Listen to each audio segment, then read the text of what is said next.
Welcome back to Sussex EVs. I'm David Harvey, and in part 2 I continue my chat with Cedar Electric's Managing Director Kevin Pearce. Today we investigate repair options that do not involve wholesale use of the parts cannon.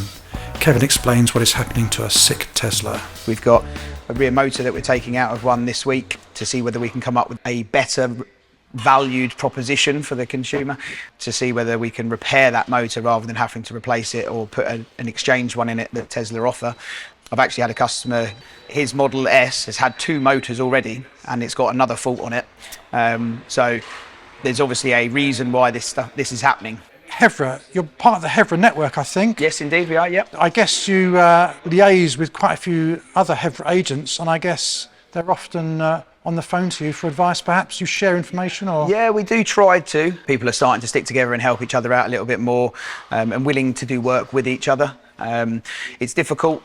Certain things, we've spent probably hundreds and hundreds of hours finding a solution to those problems. Obviously, we can't give away everything and all of our information, but we're always happy to try and advise accordingly, or at least offer assistance. My spies tell me you do some research and development work for other organisations. We've helped various other people that are doing R&D work. A couple of examples are where they've tested the components on vehicles, and then they've had us go in to assist with them actually getting everything functioning correctly, which again just goes down to the skill sets that we've acquired over the years.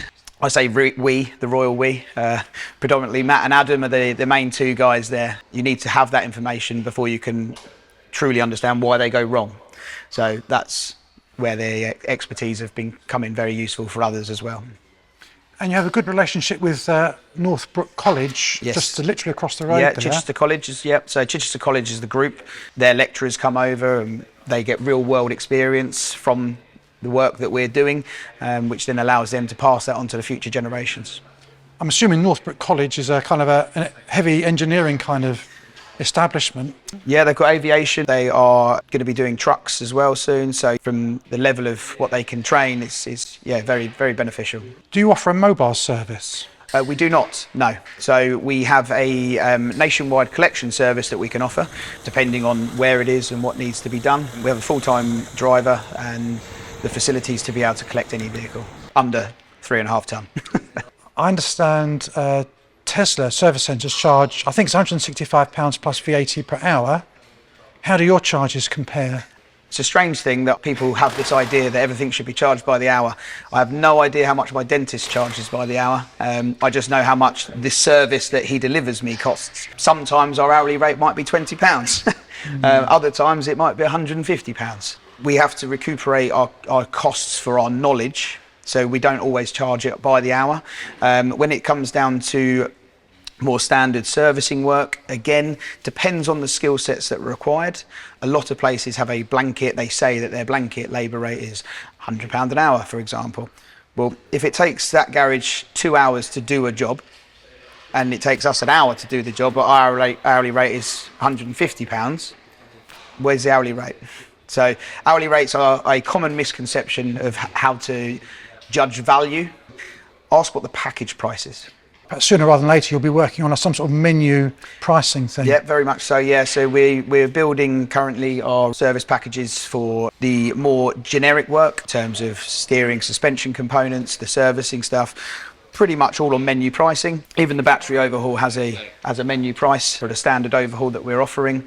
We are also in the process of trying to create a battery prevention maintenance service to prevent the overall repair needing to be done in the first place. So with an EV driver whose vehicle needs some work and it's out of warranty, say, why should they come to you rather than their main dealer?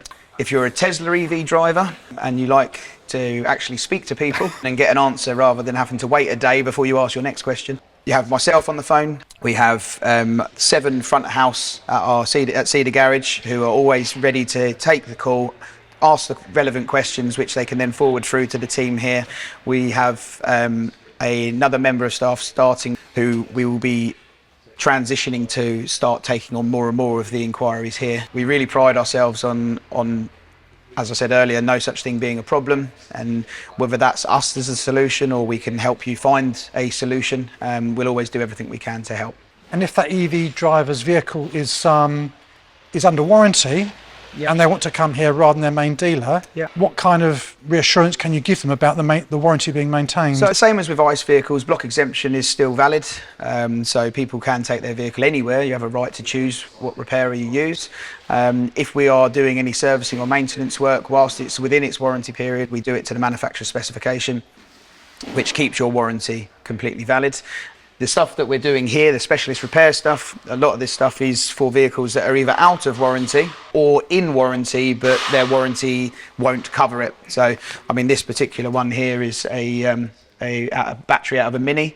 The vehicle technically would be under warranty for its age and mileage, but that battery went completely flat, which isn't a warranty issue. That's a user issue. So that's why that's being dismantled and checked, and then be put back together. So whether it's in or out of warranty, we can assist, but it just depends on what work is required as to whether that will hinder the warranty going forward.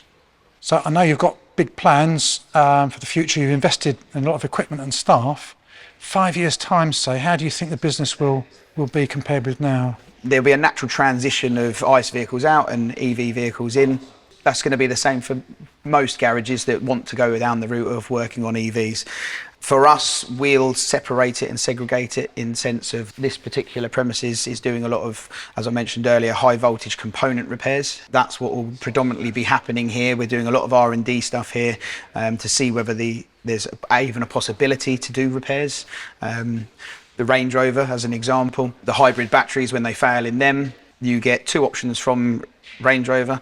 They do actually offer an exchange battery, but the one customer that I'm speaking to at the moment has had that battery on order for over 8 months and it's still not available.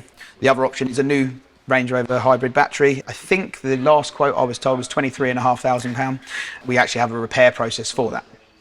And BMW EMEs, for example, when they fail, BMW's answer is replace the EME. That's somewhere in the realms of about £8,500 fitted through BMW. Again, we've had 3 of those on site now where we've actually managed to strip the EME and look for a repair. And this is the sort of things that we're trying to do to be able to help the end user of the vehicle actually look after their vehicle and keep the prices down. Are you able to get enough technical information from the manufacturers that helps you to do these repairs? No, there isn't a repair procedure for a lot of this. We can get access to the dealer information. Adam will tell you more about that later. But yeah, so from a technical point of view, we can get the information that is out there. However, the stuff that we're doing here, there is no information out there. So it's just down to us putting the time and research in to develop these repair processes ourselves. What would you say to Sussex EV members who are looking for somewhere to take their car for attention?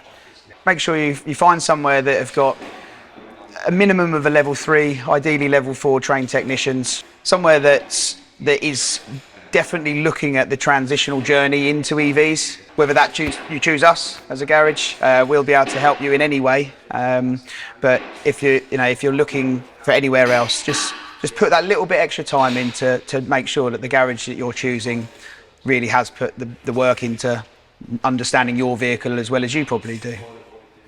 And lastly, EV drivers, if they want to find out more about Cedar Electric, what's the best way for them to contact you? You can find out a lot of our stuff's on our website, cedarelectric.co.uk. We've got relevant case studies on there as well. We're trying to put more and more of those out as we're doing the work, but it's a very busy time at the moment with the growth that we're going through.